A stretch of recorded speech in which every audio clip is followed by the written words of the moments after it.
नमस्कार, प्रभा साक्षी देख रहे हैं आप। आपके साथ मैं हूं अंकित सिंह। कार्यक्रम है दे धनाधन। भारत सरकार ने असंगठित क्षेत्र के श्रमिकों और मजदूरों के कल्याण के लिए ई श्रम पोर्टल योजना नाम से एक नई योजना की शुरुआत की है। ई श्रम पोर्टल प्रधानमंत्री नरेंद्र मोदी द्वारा लॉन्च भी कर दिया गया है। भारत के श्रम और रोजगार मंत्रालय ने असंगठित क्षेत्र के मजदूर और श्रमिकों के बारे में सभी जानकारी और डेटा को ट्रैक और एकत्र करने के लिए ई श्रम पोर्टल शुरू किया है। एकत्रित डेटा का उपयोग नई योजनाओं को शुरू करने, नई नीतियां बनाने, असंगठित क्षेत्रों के श्रमिकों और मजदूरों के लिए अधिक रोजगार के अवसर पैदा करने के लिए किया जाएगा। अब सबसे बड़ा सवाल यही है कि आखिर ये ई श्रम क्या है। श्रम और रोजगार मंत्रालय द्वारा विकसित ई श्रम पोर्टल असंगठित श्रमिकों का एक राष्ट्रीय डेटाबेस बनाने के लिए बनाया गया है, जिसे किसी व्यक्ति के आधार के साथ जोड़ा जा सकता है।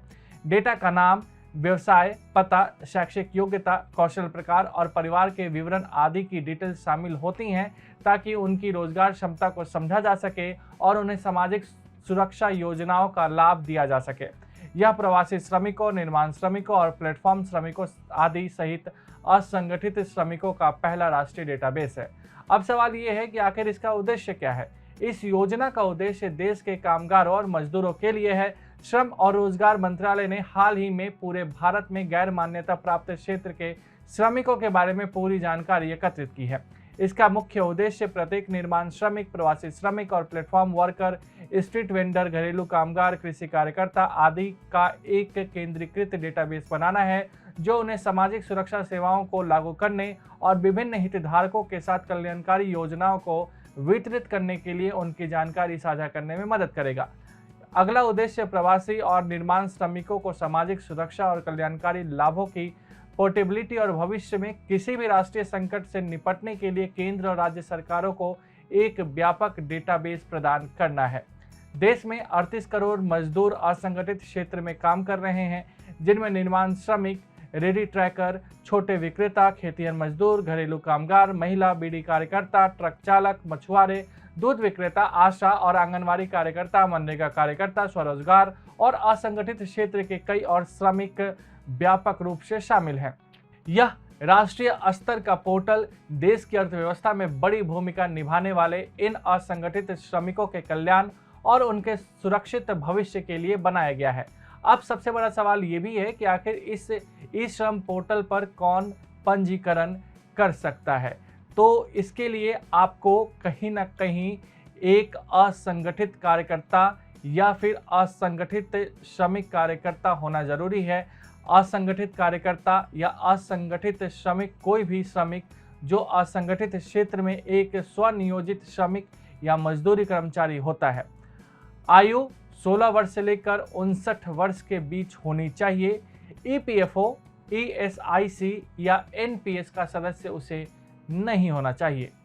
आयकर दाता भी नहीं होना चाहिए। श्रम और रोजगार मंत्रालय ई श्रम पोर्टल के लिए आवेदन करने वालों के लिए विशिष्ट पहचान संख्या कार्ड प्रदान करेगा। उम्मीदवार जो ई श्रम पोर्टल पंजीकरण के लिए आवेदन करना चाहते हैं, वे सीएससी सेवा केंद्र के लिए आवेदन कर सकते हैं। उम्मीदवार आधार कार्ड से जुड़े मोबाइल नंबर का उपयोग करके ई श्रम पोर्टल पर स्वपंजीकरण भी कर सकते हैं। पंजीकरण के लिए आपको क्या क्या चाहिए? तो पोर्टल पर पंजीकरण करने के लिए आपको 3 चीज़ें ज़रूर चाहिए। पहला है आधार कार्ड और आधार संख्या। दूसरा है आधार से लिंक मोबाइल नंबर। यदि किसी कार्यकर्ता के पास आधार से जुड़ा मोबाइल नंबर नहीं है, तो वह निकटतम सीएससी पर जा सकता है और बायोमेट्रिक प्रमाणीकरण के कारण माध्यम से पंजीकरण कर सकता है। और तीसरा है आईएफएससी कोड के साथ बचत बैंक खाता। ई श्रम पोर्टल में ऑनलाइन लॉगिन कैसे करें? इस ई श्रम पोर्टल को लॉगिन करने के लिए आपको सबसे पहले आधिकारिक वेबसाइट पर जाना होगा, जिसका लिंक है register.ishram.gov.in। इसके बाद होम पेज पर आपको सेल्फ रजिस्ट्रेशन का विकल्प चुनना होगा। सिलेक्ट करने के बाद अगला पेज खुलेगा। उसमें आपको अपना मोबाइल नंबर डालना होगा जो आधार कार्ड से जुड़ा हो।